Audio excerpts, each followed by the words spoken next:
Am I really good enough for you? You are the one I want. I don't want to marry anyone else. My fiancée, Emily, said this with a smile. Moreover, Emily is a president's daughter. I, a single part-time employee in my 30s, was an unlikely match for her. My name is Michael. I've been dating Emily for 3 years.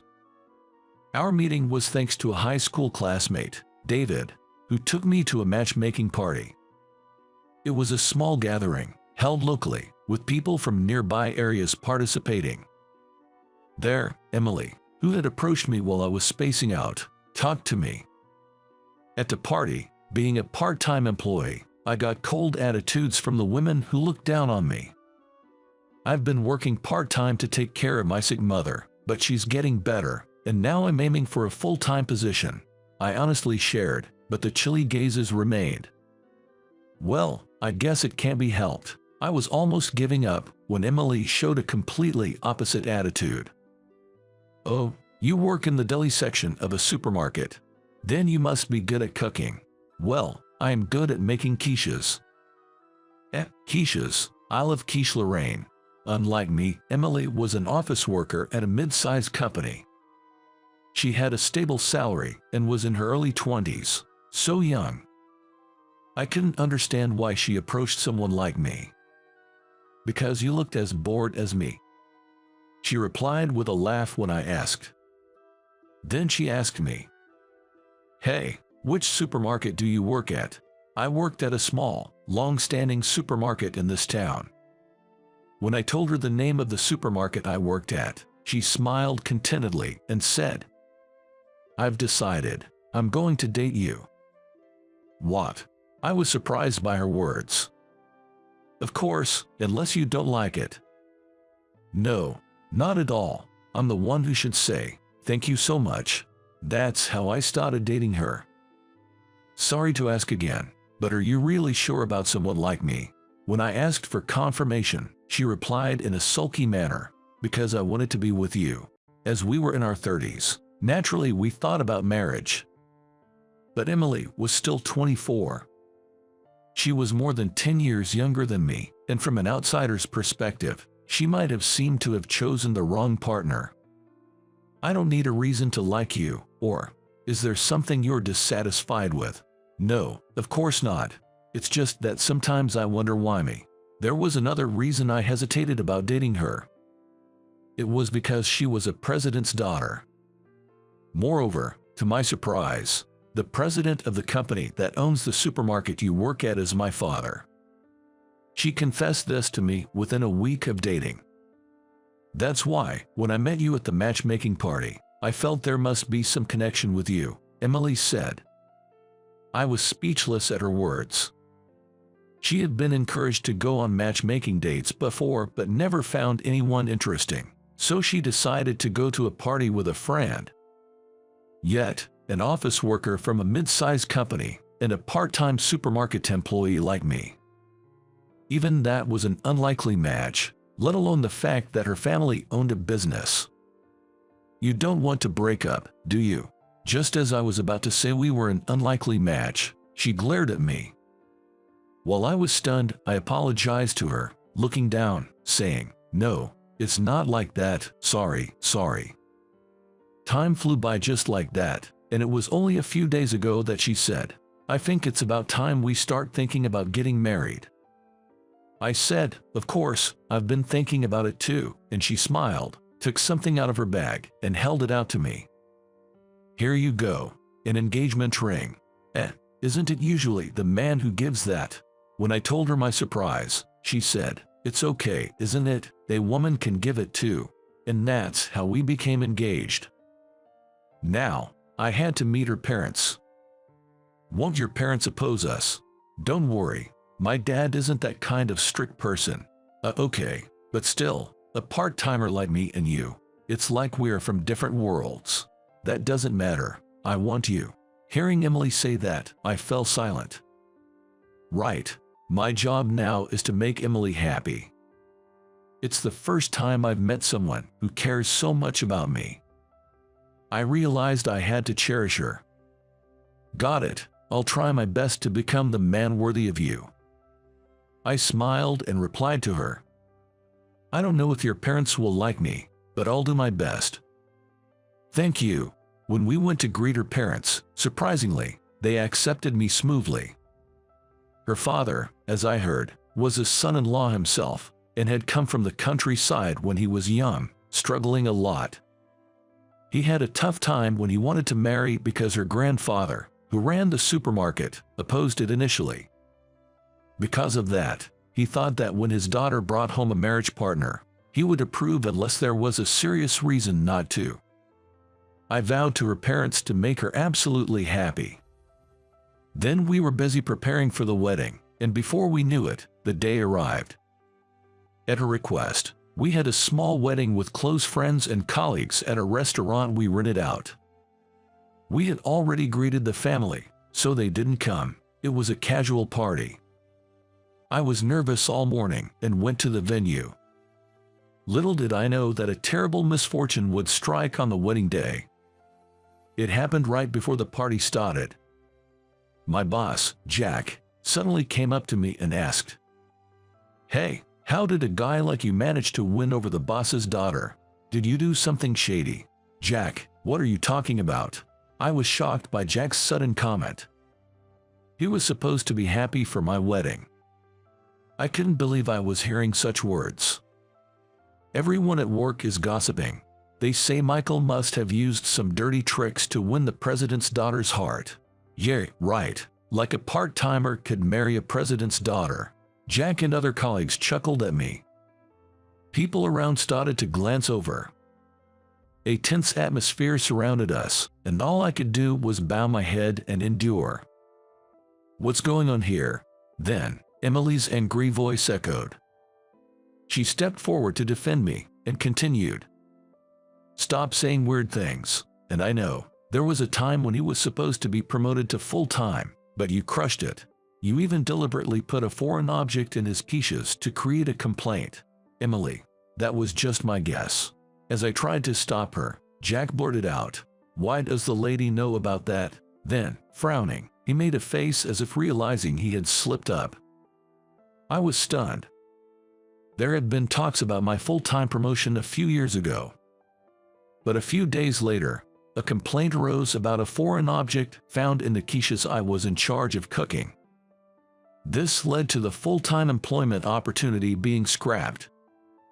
At the time, when I heard about the contamination, I was pale-faced, and Jack said, "It's a shame the result turned out this way because you didn't make proper quiches. You'll need to write a report on this." I remember Jack had a brief smirk after saying that. I, having no recollection of such a mistake, confronted Jack. "Wait a minute, there's no way something could have gotten mixed in during the process.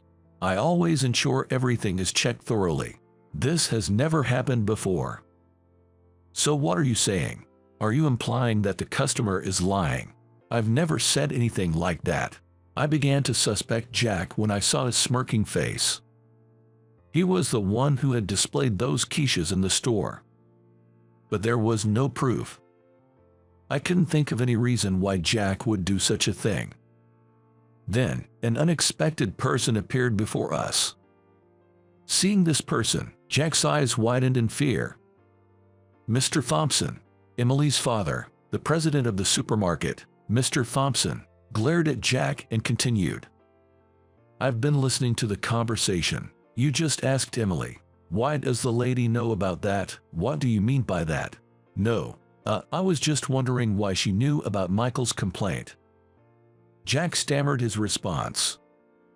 "Michael and my daughter are in a relationship. They would discuss such things. The issue is why you reacted to that conversation.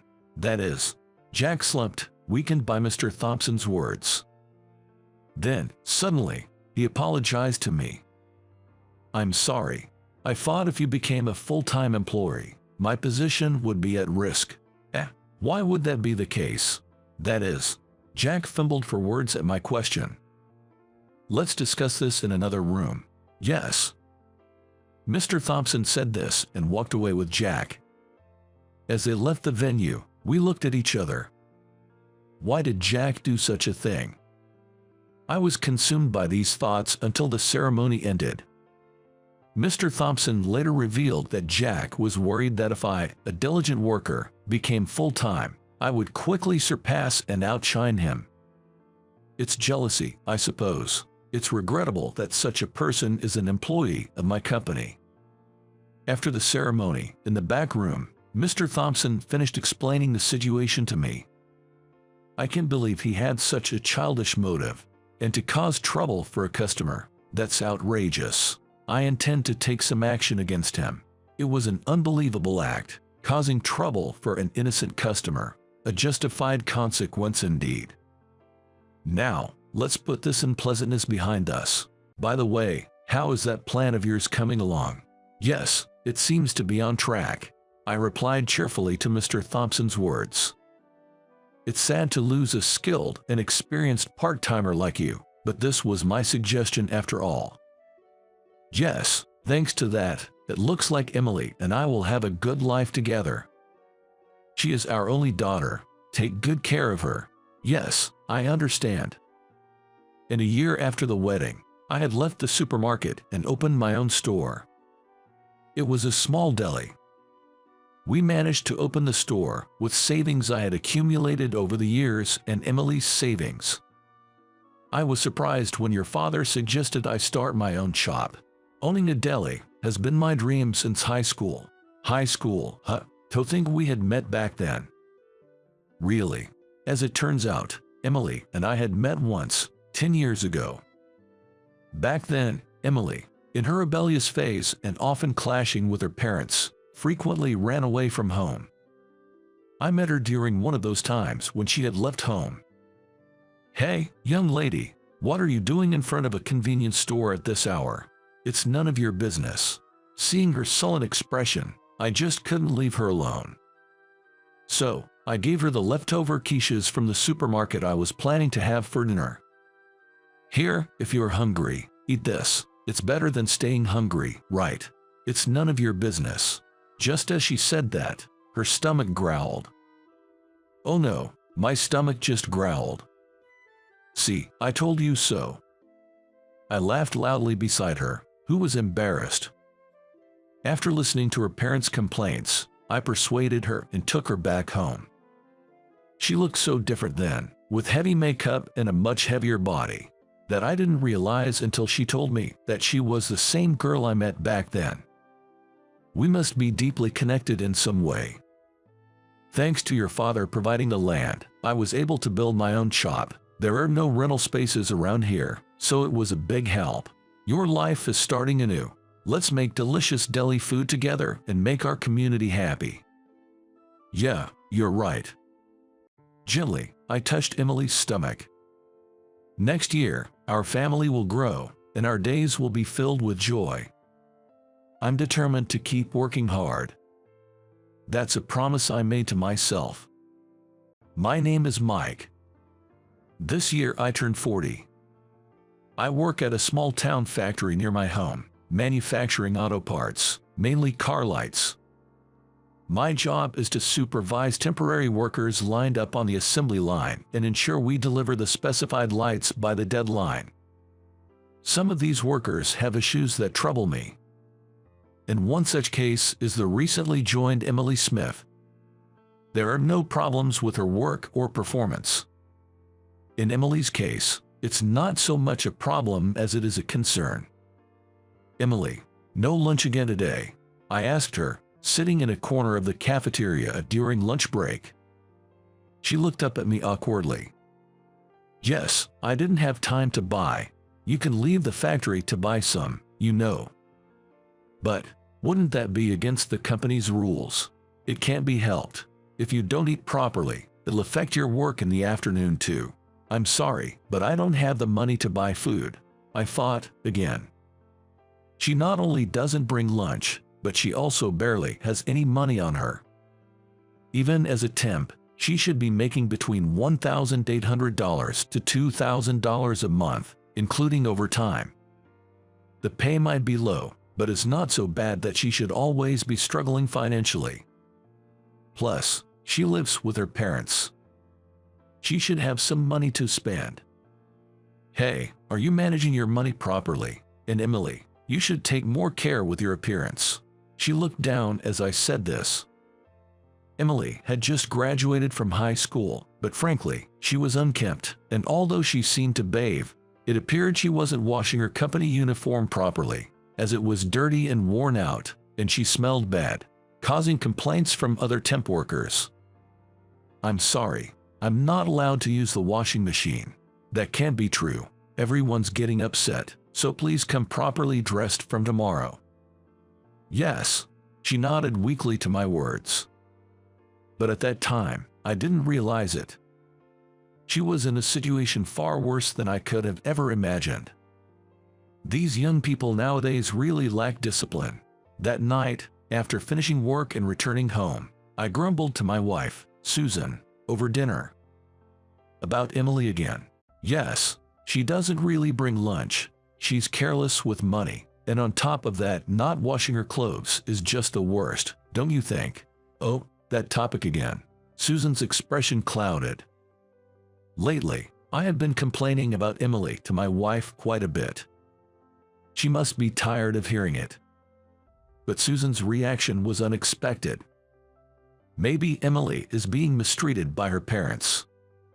What do you mean? I've been hearing some rumors in the neighborhood, and it got me thinking. Susan then told me about a recent rumor she'd heard in the neighborhood. Apparently, in a family that had moved into a public housing complex, a daughter was being neglected by her parents. The family's last name is Smith. Could it be?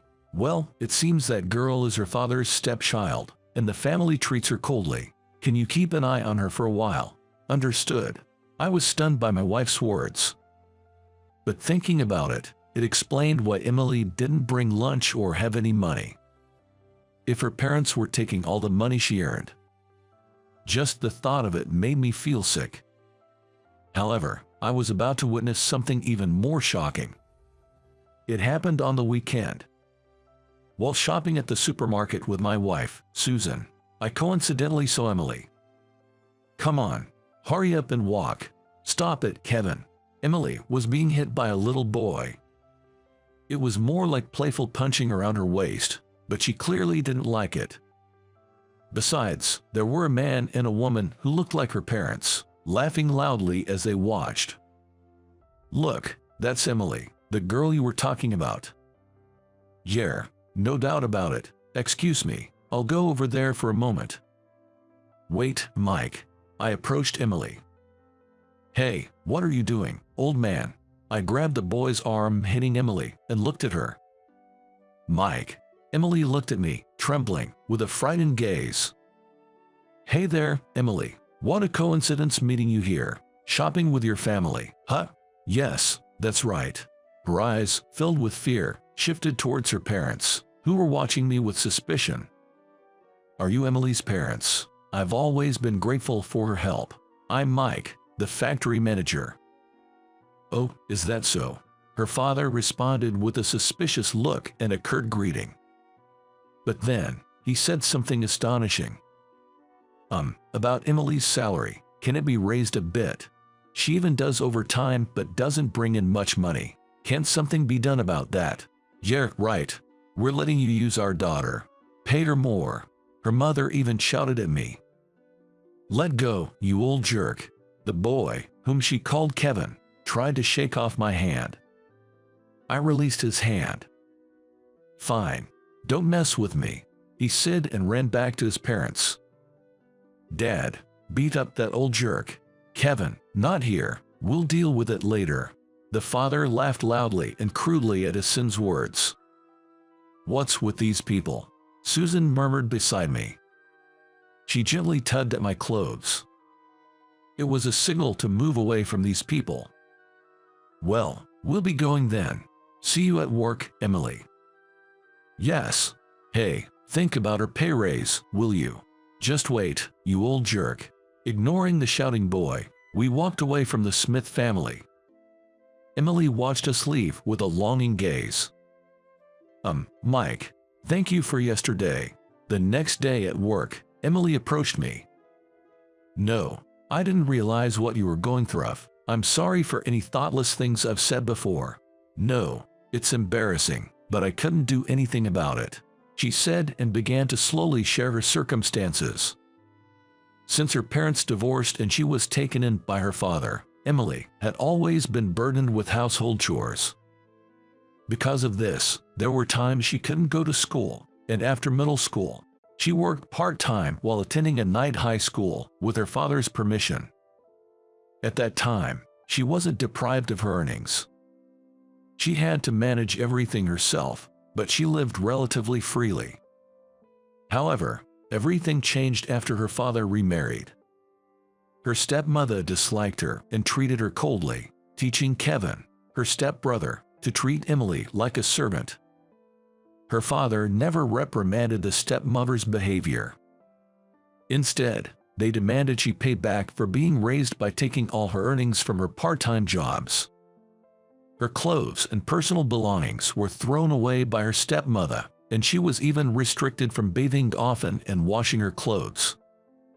"That's why I couldn't wash my uniform freely, and it got all tattered. I'm really sorry," she concluded her story. I was speechless for a while, overwhelmed by her situation, which was worse than I could have imagined. Despite being in such a tough situation, I thought she was strong for enduring it alone, but also felt deeply sorry for her. Then, I handed her something. "Here, eat this if you'd like." "What is this?" She looked at the package I handed her, a confused expression on her face. "My wife made this packed lunch especially for you. She really wants you to have it. Just give me back the empty box when you're done. No rush." "Wow, your wife made this homemade lunch for me. I'm so touched." Tears welled up in her eyes. Trying to hold back her tears, she said in a trembling voice, "Thank you so much, even though I've been such a burden. It's okay. Also, could you hand me your uniform over the weekend? My wife is eager to wash it for you." "Are you sure? To do so much for me?" she responded in a tearful voice. "That's all we can do for you. And remember, if you ever want to leave your current situation, you can always talk to us." "Thank you. But what would my family say if I accepted help?" Tears streamed down her face as she tried to hold them back. "It's okay. I know someone who's an expert in these matters. We can definitely help you." I gently hugged her shoulders to reassure her. Sobbing, she expressed her feelings. "I don't want to live in that house anymore. I want to have a normal life like everyone else. Please, help me." Her pain, borne in silence for so long, resonated painfully with me. That night, the front of my house became a bit of a battleground. "Hey, where did you take Emily? Bring her out." For some reason, Emily's father came to my house demanding her return. He kept banging on the door, yelling at us inside. Susan looked at him anxiously. "Hey, are we okay?" she asked me. "We are fine. Besides, if we engage with him, our house will turn into a mess." I reassured her while holding her shoulder. "Emily wasn't even here to begin with. It's a hassle that he showed up like this. For now, I've called the police, just like you said." Susan whispered to me, holding her phone. "Good, that's the right move." I smiled at Susan and took the phone from her. I then dialed a certain number. Soon after, Emily's parents were taken away by the police. "Phew, that was scary. I'm sorry for causing this." Emily's apologetic voice came through the phone. I spoke gently to her over the phone. "No, it's okay. Did you manage to get to the station all right?" "Yes, I'm on my way to the NPO you told me about," Emily replied happily. "Yes, I was the one who helped her run away from home." The reason Emily's parents came to my house was because I had advised her to leave a note implying she was heading here. I thought it would buy her some time to escape. "But, are you sure I'll be accepted?" She sounded anxious. "Don't worry, helping kids oppressed by their parents is what that NPO does." "Thank you so much." Her voice trembled as she spoke. I could sense her near tears even over the phone. I've done what I can. Now, it's up to you. You have to carve out your own life. You okay with that? Yes, I'll be fine. You've endured your family's unreasonable treatment for so long. I'm sure you'll be okay no matter what difficulties you face. Yes. Oh, I've arrived. I'm going to hang up now. All right, take care. Yes. Thank you for everything, Mike. With those words, the call ended. I gently moved the phone away from my ear and smiled kindly at Susan beside me. She'll be fine. She's brave enough to ask for help. Susan smiled back and gently held my hand. Later, I heard that the NPO had reported Emily's parents to the police, and they were being investigated. Her stepbrother Kevin was taken in by his aunt. The next day, when the employees wondered about her absence, I simply said she had moved. Years passed in the blink of an eye. Look, Mike, we've got a Christmas card from Emily. Really? I exclaimed as Susan handed me the card. In the Christmas card, she appears posing with her husband. She is also holding a cute baby in her arms. All three were smiling happily. She says the baby girl was born healthy last year. We need to send a gift. Emily had successfully severed ties with her parents and started a new family after our intervention. We still catch up over the phone every few months. She's now a mother. She's going to be a great mom. I agree. We smiled at each other while looking at the Christmas card. Though Emily had endured tough times, she was now happily living with her new family. I'm glad I listened to her plea for help back then. And I'm profoundly grateful to Susan for her support. Watching her smile, I thought this to myself. I truly wish from the bottom of my heart that she continues to lead a happy life. Did you see it? There, I'm sorry. I apologized sincerely to her. What I'd accidentally seen was running through my mind. She looked as if she were about to cry, and I felt awful about it. But unfortunately, the image in my head was not going to fade away. What I had seen of her had a significant impact on me. My name is Taylor Mason. After graduating from university, I joined the workforce like any other newbie. There was still a lot for me to learn at work, and to top it off, my boss was a hardcore jock. I was often scolded for repeating the same mistakes every day. Hey, Mason, you've made another data entry error. How many times is this now? I'm sorry. I was the worst performing member among my peers. I had always been bad at managing multiple tasks, which led to me making more mistakes when there's a lot to do. I was constantly getting yelled at work, and I couldn't help but sigh, wondering how things came to this.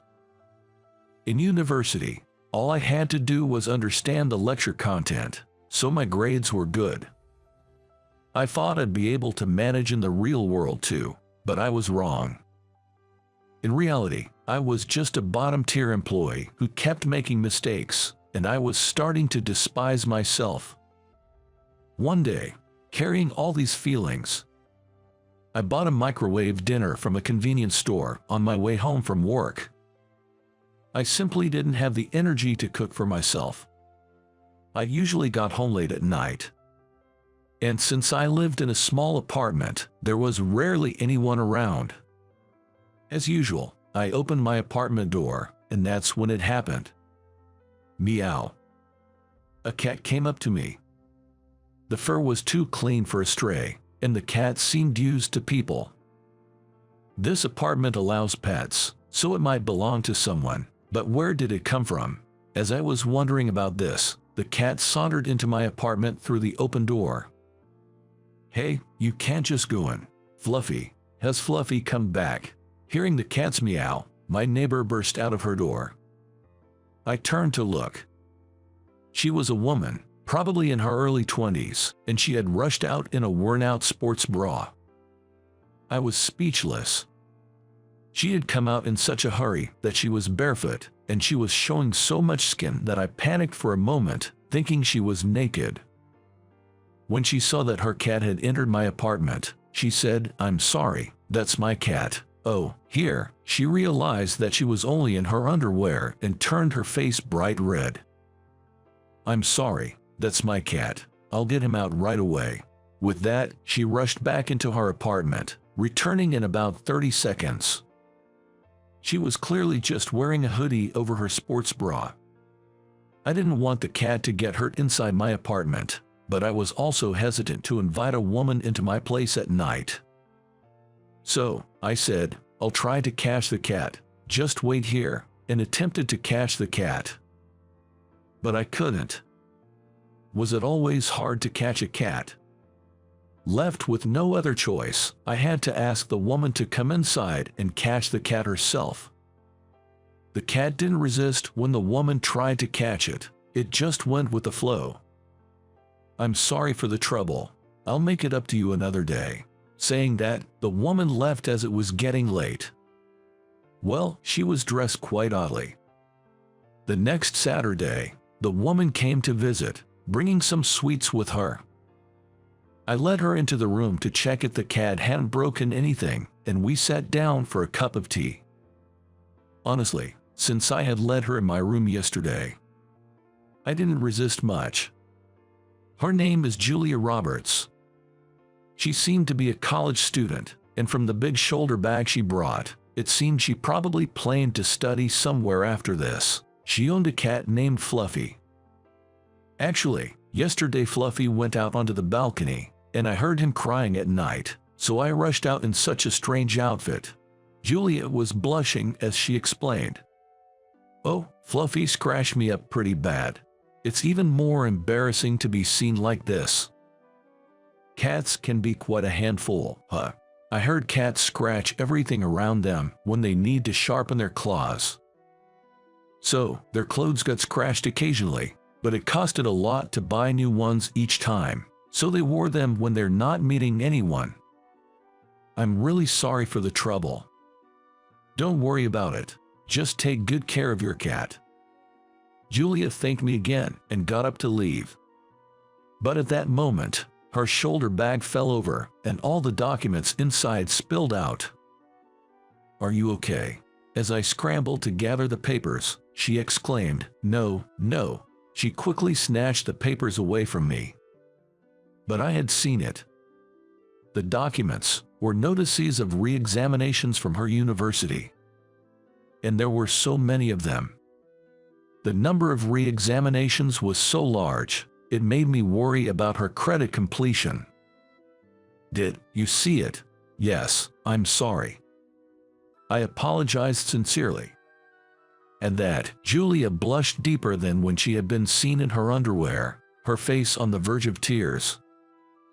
"Everyone says it. They say college is a piece of cake if you attend lectures, but it's impossible for me. I'm not smart." Wah. Overwhelmed with emotion, Julia collapsed right where she stood. It seemed her academic performance was severely to the point where not only graduation, but even progressing to the next grade was in jeopardy. She had always been made fun of for her grades, and it seemed she had developed a complex, or rather, a trauma about it. "Well, if you want, I could help you with your studies." No, I mean, I went to the same university. I took the same courses you're having re-examinations for." "Really? What a coincidence. Julia was attending the same university I had. So that made her my junior." Julia was quick to take up on my offer. It seemed she had tried asking her friends for help with her studies before, but kept making the same mistakes, and they had given up on her. Well, I did have good grades in university, and depending on the subject, there are tips and tricks. Maybe if I taught her those, she might just make it. So, we decided to have a study session every Saturday. Well, after seeing the sheer amount of re-exams she was facing, I was quite worried and couldn't get it off my mind. I finished work and bought dinner on the way home. so I got home a bit late. So, I had planned to make our break on Saturday, but it turned out that Julia had an imagination that far exceeded my expectations. She was constantly coming up with answers that I had no idea how she arrived at. Honestly, our weekly study sessions were not enough. So, I decided to add additional study sessions on Tuesdays and Thursdays at Julia's house. This was also because Julia suggested, "Let me cook dinner as a thank you for the study sessions." Teaching someone is also a way of studying for yourself, so I made an effort to explain the problems that Julia seemed to have difficulty with in a way that was easy to understand. Julia seemed to be studying hard in her own way and gradually improved her grades. As for me, I started to take more notice of my surroundings and my minor mistakes decreased. The number of days I could get through without being shouted at increased, and there were fewer hard times at work. And then, 6 months later, I did it. I don't have any resits anymore. Finally, Julia was freed from the hell of resits. Julia was able to understand the lectures after 6 months of study, and she no longer needed my help. It felt a little lonely, but I should be genuinely happy for her growth. Well done, you worked really hard. If you don't understand something, tell me, okay? Yes, thank you. The study meetings ended with that, but the habit of meeting for half a year didn't just disappear. So, I had the chance to eat Julia's dinners occasionally, and I also invited her for meals. We also talked about things like what kind of company to work for and other life advice. A few months passed like this, and Julia was able to move up a grade. I was thinking of giving her a present to celebrate her advancement. Just as I was thinking about this while heading to work, there was something on my desk.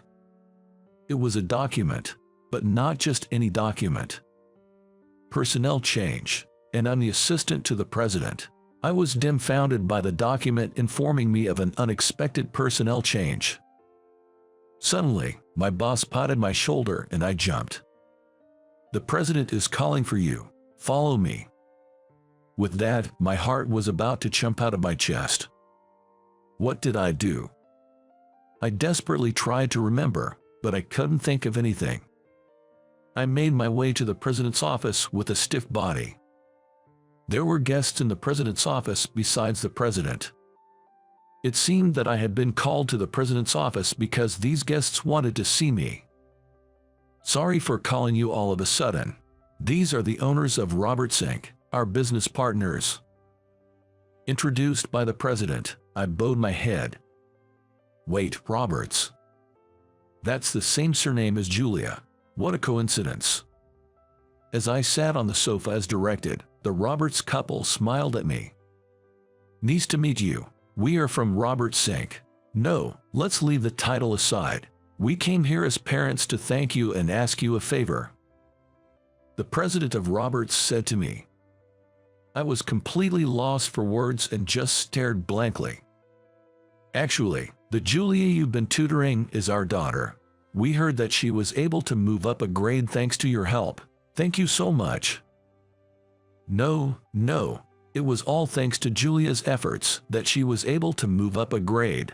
So, it turned out that Julia was the president's daughter. I had no idea. I was just surprised. According to Mr. Thompson, the CEO, Julia had her pride and wanted to fend for herself without depending on her parents. It seemed that she started living on her own because of this. "I heard about you from my daughter. I wanted to express my gratitude for everything you've done for her, and I apologize for the inconvenience, but would you please continue to help her with her studies?" he said. With these words, both the CEO and his wife bowed deeply in thanks. What? Please lift your heads," I protested. Being shown such respect by the CEO, a man like me, just an ordinary employee, felt quite awkward. After a few insistences, they finally raised their heads. Apparently, Julia had always had bad grades since she was young, She had received tutoring from various people, but it seems the only one who could make a real difference was me. Julia trusted me, and the ridiculous personnel change that made me the CEO's secretary happened so that it would be easier for me to adjust my work schedule. Our CEO was quite capable, so he didn't need an assistant. His permission allowed me to go to Julia's place at any time. In other words, I don't have any right to refuse. But why did the CEO go to such lengths? Was it simply because he valued this business relationship that much? Actually, we've been friends since we were kids. You know, the so-called best buddies. I've known Julia since she was a little girl, and I've been as troubled as anyone else by her academic performance, he revealed. Because I seemed puzzled, the CEO was kind enough to explain our relationship. Apparently, when Julia was in high school, the CEO used to supervise her studies. She managed to pass her college entrance exams, but it seems she ended up in a sort of remedial hell. Of course, my salary remained the same even though my department had changed, so it's a win-win situation for me, or so it should be. However, this lack of a right to refuse showed me the frightening power that adults with authority hold. And so, it was decided that I would be taking care of Julia, approved by both her parents and the company. Julia's academic performance has improved slightly, but I can't let my guard down. She seemed to have received a failing grade in a new course she started right after advancing to the next grade. Your assistance again would be much appreciated. Likewise, I responded. Julia looked a bit embarrassed, but I felt rather glad to have this connection with her. In this way, I supported Julia and was sometimes supported by her, and before I knew it, Julia is now my wife.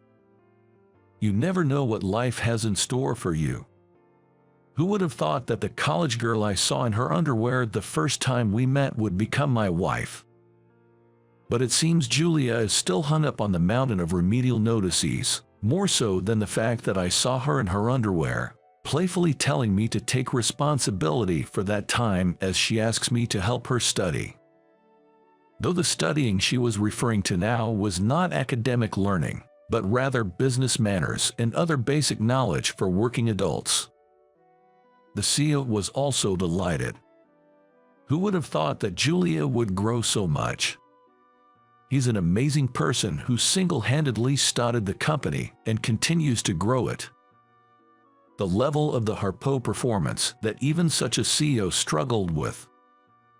I still don't know about Julia's past grades, but it seems it's better not to know about it. That's how I'm happily living my life now. But when I really think about it, the catalyst for me discovering Julia's retake notices was when Fluffy wandered into my room. In that sense, I should really be thankful to Fluffy for dropping by my room. Meow. The Cupid of our love spent another day curled up under the sunshine. Man, that was a close call. On the night my wife told me she wanted a divorce. By tomorrow, we won't be husband and wife anymore. Thinking about that, I can't help but feel regretful. My name is Robert Johnson, 50 years old. I've lived for half a century, but right now, I'm undoubtedly facing the biggest crisis in my life. Right in front of me, on the familiar living room table, there is a divorce paper. And all the blanks where my wife, Catherine, is supposed to fill out are already filled in. She sprung the news of the divorce on me one morning, after we've shared 23 years of life together. At first, I thought I must be dreaming or still half asleep. What is this? Some kind of joke? Do I look like I'm joking? But Catherine had a serious look on her face. Catherine meant it. The moment I realized that, I panicked. Because I couldn't for the life of me understand why she'd want a divorce. Of course, I love Catherine and I haven't cheated on her.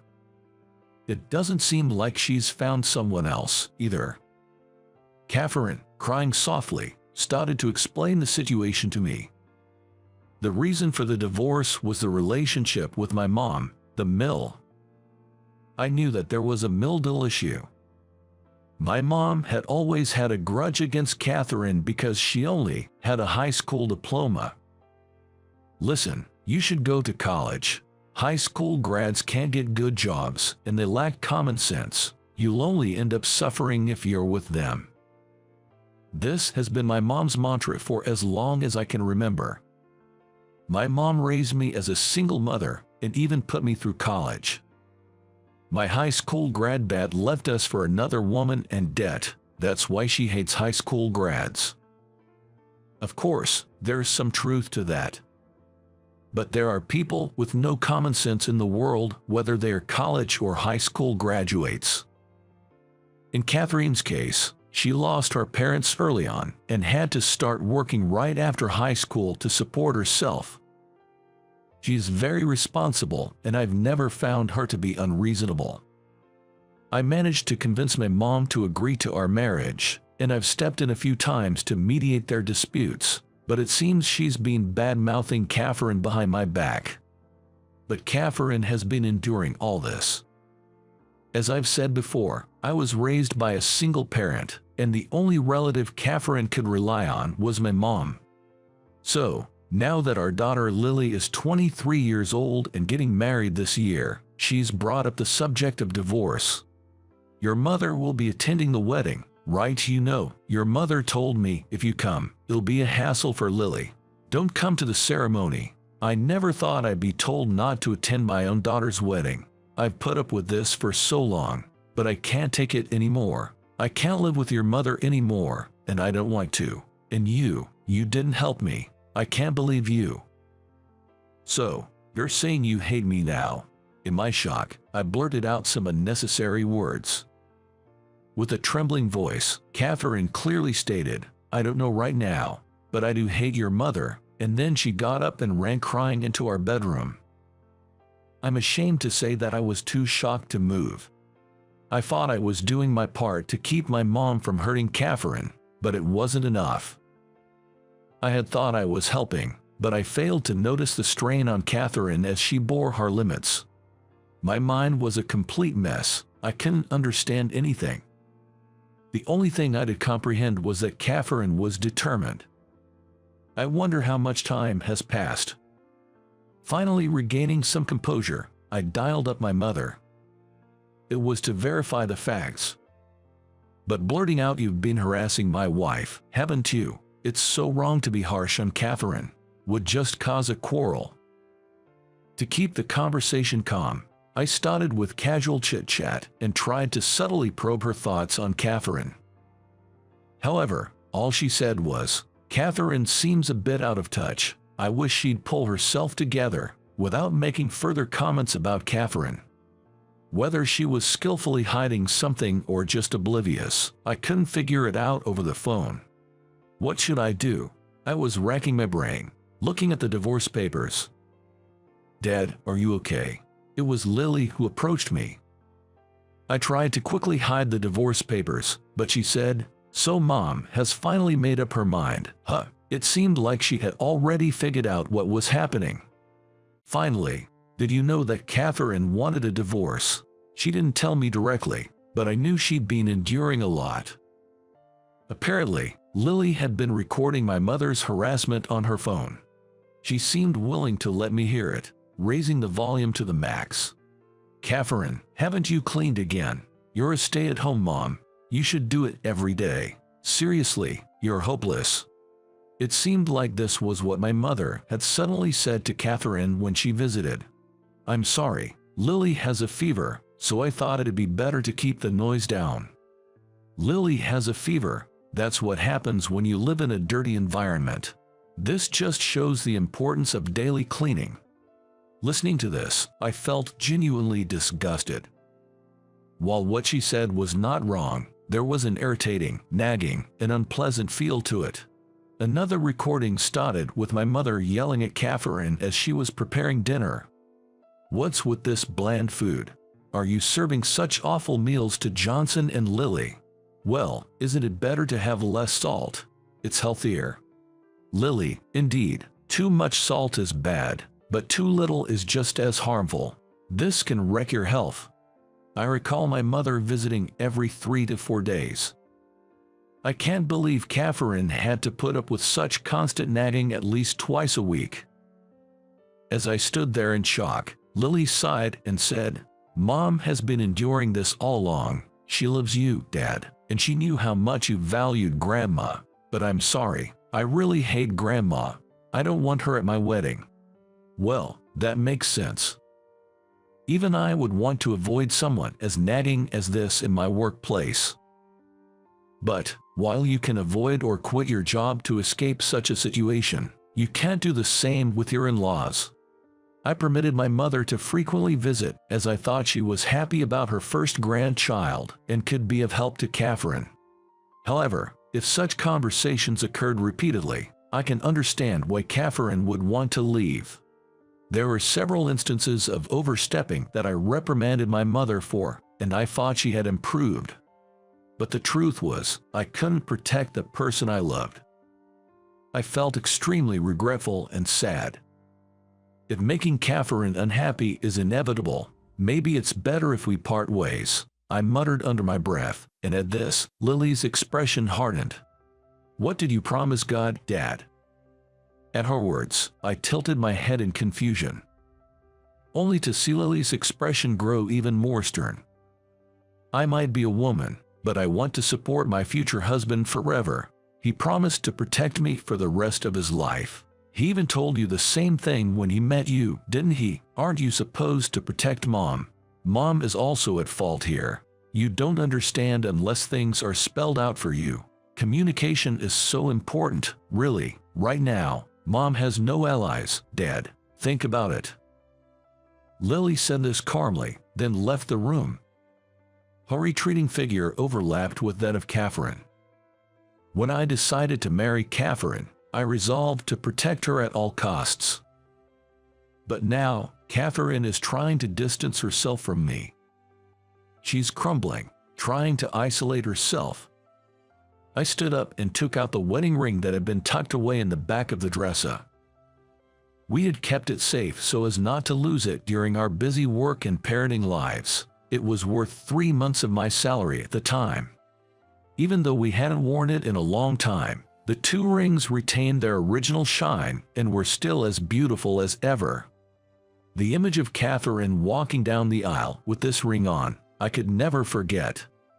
Still unable to accept the idea of divorce, I decided to have another discussion with Catherine and headed to the bedroom. Upon entering, I found Catherine sitting on the bed with an awkward expression. "Do you have a moment to talk?" I suggested in a calm voice. Catherine, probably feeling guilty about suddenly pushing for divorce, agreed to talk. And I started by apologizing to Catherine first. With such intensity, it's like I'm ready to get down on their knees and beg. "I'm so sorry about what my parents did. I'm sorry I didn't notice. You must have been considerate of me because I lost a parent." When I looked up, Catherine had a complicated expression. "Do you really want to divorce me, Catherine?" I asked, my voice shaking. If Catherine was adamant about it, I couldn't force her to stay. But upon hearing this, Catherine started crying again. "I don't want to divorce you either, but it's impossible. I've reached my limit," she shouted, bearing her emotions. "I'm not good at cleaning, and no matter how hard I try in my own way, I'm always criticized and talked about as if I'm a failure. It's unbearable. I even purposely made my food bland for your elderly mother, considering her age. But she doesn't notice it, no matter how much I hint at it. If I state it clearly, I'm accused of not showing respect to elders." Catherine's screams continued for some time as her long-accumulated frustrations exploded. By the time she finished talking and calmed down, she was bowed down as if burned out. I feel pathetic for not noticing the change in Catherine until it got this bad. "I'm sorry. I promised to make you happy. I swore to do so when I gave this to you. I'm sorry for making you endure all this. I take out a ring. Seeing this, Catherine's eyes widen. You are not a failure. You're my wonderful wife. Right after we got married, you gave birth to our daughter, Lily. I appreciate just that, but when I was flustered with the unfamiliar child rearing, you slapped me on the ass and scolded me. Pull yourself together, you said. That really hit home, but because I was so careless, I lost my wedding ring and caused a big commotion. Lily was crying a lot at night, and I dropped the ring while walking around the house holding her, looking for it everywhere. It ended up being left on the living room table. That was pathetic. I remember participating in the relay race with Lily at the elementary school field day and falling down hard. Everyone laughed.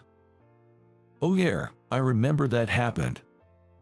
They didn't have to laugh that much, did they? I had never seen anyone do a full rotation in the air and fall. You became a legend at the elementary school.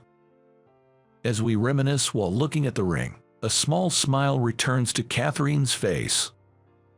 For Catherine, our family memories have not turned into painful things when she looks back. That alone made me feel at ease. Right now, in Catherine's heart, the desire to be away from me is stronger than those memories. I was stupid not to notice that she was pushed so far. I handed Catherine a divorce paper. I know it's presumptuous, but I swore to God to protect you. Please, can you give me another chance? If it doesn't turn out to be the best outcome for you, you can submit this at any time. My name and signature are already on the divorce paper. If this is submitted, Catherine and I will become strangers. But if you could give me another chance, would you accept this ring again? I knelt down and offered the ring to Catherine. This is the pose I took when I proposed to Catherine. It seemed like Catherine remembered that too. Silence followed for a while. The silence, which felt incredibly long to me, eventually ended. I will trust you just this one more time. But this is really the last time. She held out her hand. It seemed like a reluctant response, as if she had lost a battle of wills with me. Whether it's out of mercy or pity, it doesn't matter. The fact remains that I've been given another chance. When I put the ring on Catherine's finger, it just barely fit. I couldn't help but laugh. It barely made it, and my eyes began to well up. That's right, we've been together for a long time, long enough to change the shape of our hands. I don't want it to end here. The next day, I headed over to my mother's place. Mom, I'm gonna be honest with you, I heard everything you said to Catherine, all recorded. Lily said she doesn't want you at her wedding. And that, Mom looked truly shocked. I am indebted to her for raising me. But the ones I have sworn to protect for life are not my parents, but Catherine and Lily. Did you feel shocked just now? That's what you did to Catherine. Why did you do that to her? Because she only finished high school. Just because she's a high school graduate, you deny all of her worth. You never listen to anyone when you've set your mind to something, and it's gotten worse as you've aged. If this continues, I can't let you meet my family anymore. As I said this sternly, Mom dropped her head. With a feeble voice, as though squeezing the words out, my mother opened up. You might not believe me, but I was truly happy when Catherine came into our family, as if I had a daughter of my own. I wanted her to learn my way of doing things, which is why I think I was strict with her. She didn't know many things, and I thought she would embarrass herself as she was. I was hard on her. Considering that she lost her parents and didn't have a chance to learn, it's natural she couldn't do many things, but I only kept criticizing her. I know, as her mill, she couldn't voice out her opinions. Why couldn't I be more kind to her? According to my mother, the comment about not attending the wedding was actually a harsher way of saying she was worried about Catherine not being able to handle the manners and etiquette of such events. Even I am not perfect at handling these traditional customs. It seems like the harsh treatment was also due to neighbors commenting about Catherine's lack of etiquette. It appears the initial trigger was her not wanting Catherine, who she saw as her own daughter, to be talked about poorly anymore. I thought that it's just like my perfectionist mother. But, regardless of my mother's intentions, the recorded conversations were not excusable. I'm really sorry. If my precious girl left me, my mother, with her hands covering her face, was visibly shaken. It was the first time I saw my always assertive mother like this. When I went back home, I told Catherine and Lily about the day's events. Both of them had complicated expressions, but we concluded that we would try to understand and get closer from now on. My mother, learning that she needs to refrain from saying too much and that observing is also important, started to pass any comments through me, and our relationship improved. The relationship was mended to the point where she could attend Lily's wedding. And today is Lily's wedding. Lily, who resembles Catherine so much, is walking down the red aisle with me. Lily, who looks so happy as the ceremony is about to start. Seeing Lily like that, neither Catherine nor I can stop our tears. On our fingers, wiping away each other's tears, were the rings that we had used to pledge our love 23 years ago, quietly shining. How was it? Subscribing to the channel will be an encouragement for our work. See you again in the next video. As I got out of my car in the parking lot and started walking on the cobblestone path, I could see cherry blossoms gently falling from somewhere. I filled a bucket with plenty of water, took it along with the bouquet of flowers I bought on the way, and placed them in front of the grave. It's been a month, Catherine. I spoke to the gravestone. My wife Catherine passed away from stomach cancer 5 years ago. Today is her monthly Memorial Day. Whenever I visit the grave, I offer a bouquet of roses, her favorite flowers. Then, sitting cross-legged in front of the gravestone, I report the month's events. My name is George, and I turned 34 this year. I work in sales at a medium-sized company, and it's my 11th year there. Despite my hard work, my naturally clumsy nature leads to minor mistakes, and I remain a regular employee without much promotion. I share my daily struggles and failures with my wife in the afterlife, with a bit of grumbling, through the gravestone. And also about our son, Michael. Michael is now a 7-year-old second grader. After school, he goes to after-school care, and my mother, who lives nearby, picks him up. Michael is healthy and going to school without any illnesses. He's made some good friends and seems very happy. Also, I recently started taking him to French language classes. Next month, I'll bring him here with me. While talking, I picture my wife's happy smile in my mind. This time is a blissful moment for me. Even 5 years after her passing, she vividly continues to exist in my heart. She is my solace and emotional support. After visiting the grave, I went to pick up my son at my parents' house. I'm home. As I opened the front door with my spare key and entered, I heard noisy footsteps coming from the living room. Daddy, welcome back. Look. Grandpa and Grandma bought this for me. In Michael's hand was a popular gaming console. Wow, that's great. Did you thank them? Yes, I did. Welcome back, George. Will you stay for dinner? My mother peeked out from the kitchen. Yes, of course. I replied as I walked into the kitchen and started talking to my mother, who was cooking. You bought him the gaming console. Isn't that quite expensive? Don't worry about it. Did Michael beg you for it? You could have told him to wait until next month, his birthday. It's okay. We'll give him another proper present for his birthday. Mom, you spoil Michael too much, though I'm grateful. Anyway, tonight's dinner is your favorite, jambalaya. Oh, great. Then I went to the living room, where my father was engrossed in the game with Michael. Go, Michael. Yes, that's it. Grandpa, be quiet for a bit. Looks like you are more into it than Michael. I sighed a bit in amazement and sat down on the sofa, petting our cat, Whiskers, who jumped onto my lap. Both my parents adore Michael, and Michael is very fond of them. Our family relations are good. When Catherine died, Michael was just 2 years old and didn't really understand the situation. But as he realized his mother was gone, he would cry, "Where's mommy, mommy?" Seeing Michael like that was heartbreaking, and I hugged him and cried together. It's hard to believe that little guy is already in elementary school. Time flies. Now, Michael doesn't remember his mother. Next time, let's play together, Dad. Yay, that sounds good.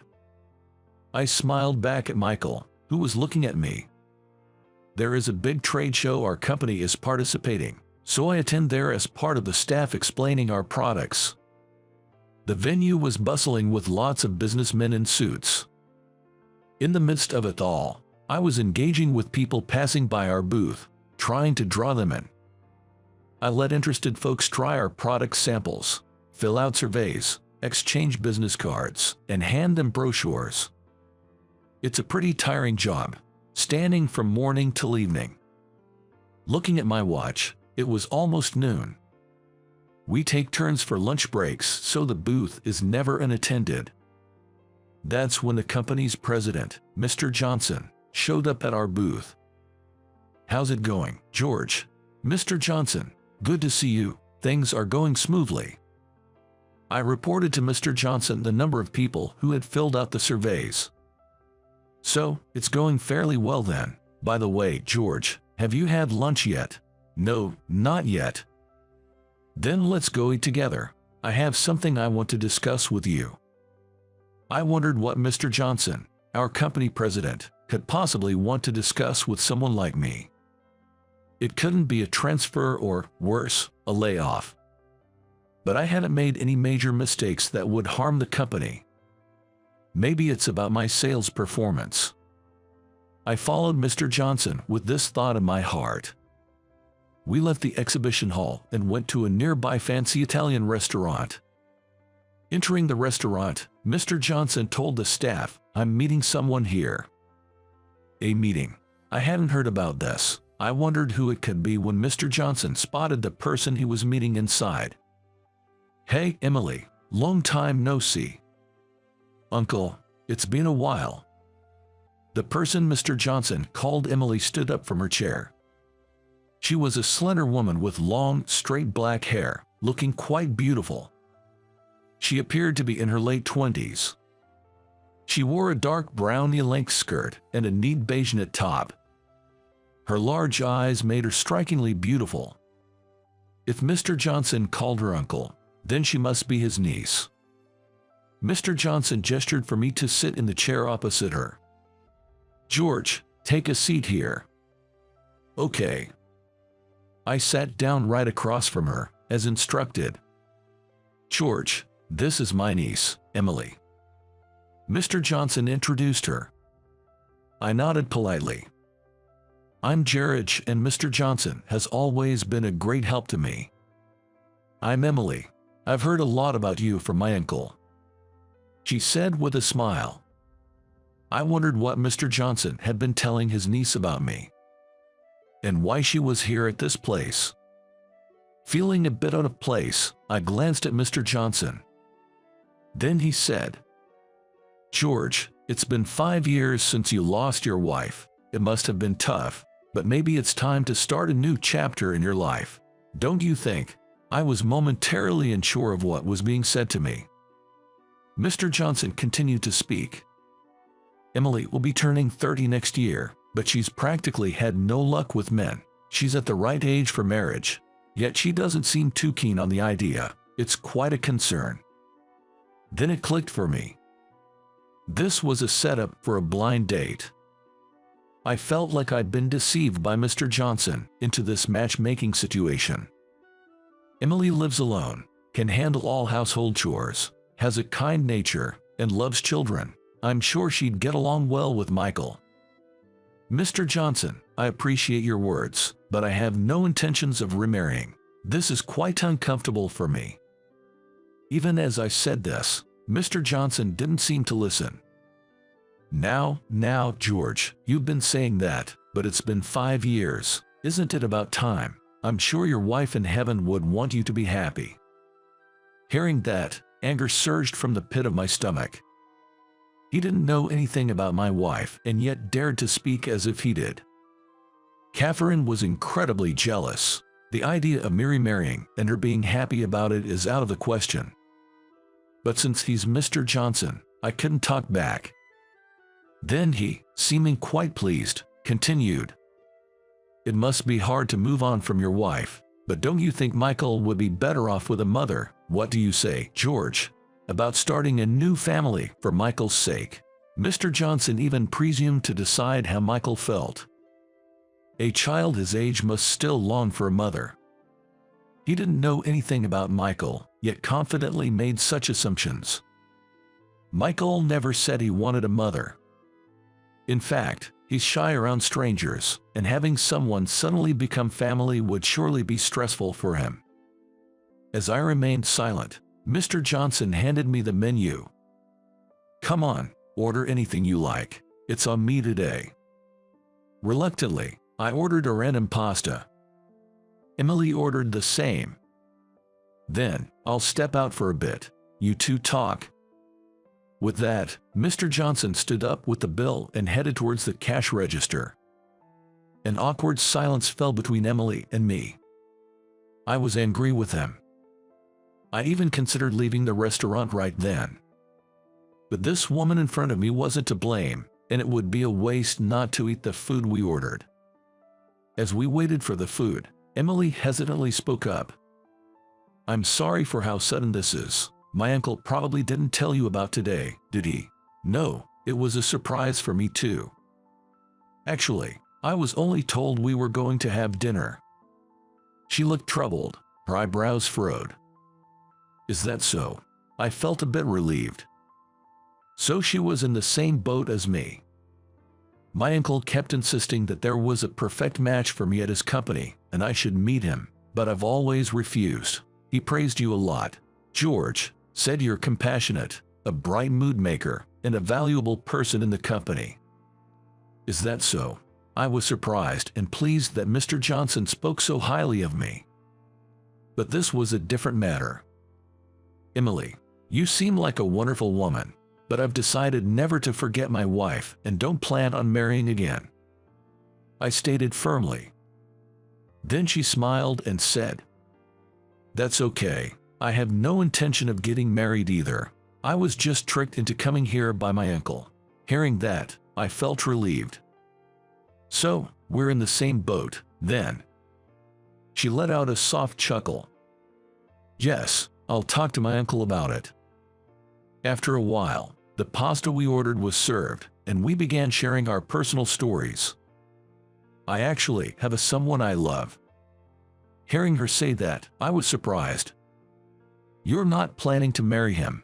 When I asked her, she looked down, hesitated for a moment, and then said, My partner is a woman, so we can't get married. I was taken aback. I see. But everyone, from my parents to my relatives and even colleagues at work, keep telling me I should marry soon, completely disregarding my feelings. I laughed. I understand. It's nice that they care, but they don't know our situations. Yes, I know they mean well, but it's like an unwanted favor, isn't it? Emily and I really hit it official. People like Mr. Johnson and others around us assume too much that marriage equals happiness. It's quite presumptuous to think someone's unhappy just because they aren't married. Exactly. There are many different forms of happiness, and marrying someone of the opposite sex isn't necessarily the pinnacle of happiness, I believe. That's right. Do I look so unhappy to others? My son and I are content with our life as it is. Sure, it's sad and lonely without my wife, but that doesn't mean I should welcome another woman into our family. I don't plan to love anyone but my wife, ever, and I don't think I'll meet anyone greater than her. I was so engrossed in our conversation that I forgot to eat the pasta in front of me. George, you really love your wife. She must be a lucky woman to be loved so much even after she's gone. It's embarrassing to hear that, but it's nice to hear. Everyone, including Mr. Johnson, seems to think my wife in heaven would want me to remarry. That's nonsense. If that were true, what would happen when I go to heaven? You're right. She might be looking forward to reuniting with you someday, and it would be sad for her if you had another wife. I had never met someone I could talk to so comfortable. I was so happy, I would have held her hand if allowed. You understand, exactly. For me, forgetting my wife and remarrying would be like leaving her, but even if she's not by my side, I still love her and have no intention of parting. I get it. If my partner were to pass away, I'd feel the same. I can imagine being with anyone else, and besides, some people are perfectly happy living a fulfilled life with their hobbies or work, even without a partner or marriage. Everyone's idea of happiness is different, yet many people still think romance or marriage with the opposite sex is the only form of happiness. I'm almost 30 and single, and people often tell me I should find someone and get married soon. I totally understand. I have a friend who's not interested in romance or marriage. He's successful in his career, really wealthy, has lots of friends, and seems happy going on trips and camping often. Right. The notion that you can't be happy unless you are married is such a biased view. There are so many other ways to find happiness. During our 1-hour lunch break, I talked with Emily to the fullest. We exchanged contact information and said our goodbyes. We planned to go out for drinks sometime, including her girlfriend. I thought about inviting a friend of mine who's also not interested in marriage. They'll probably have a lot in common. When Mr. Johnson later asked me, "How did it go?" I told him honestly about my feelings. Hearing this, Mr. Johnson finally seemed to accept it. Later, I invited Emily and her girlfriend to a barbecue party with my friends. My friends, unlike the older generation, don't harbor any prejudices, and Emily and her partner seemed comfortable. Emily plans to come out to her parents and Mr. Johnson about her girlfriend. I hope they understand. I hope so too. Happiness comes in many forms. Being true to oneself and living happily in that way is the best, I believe.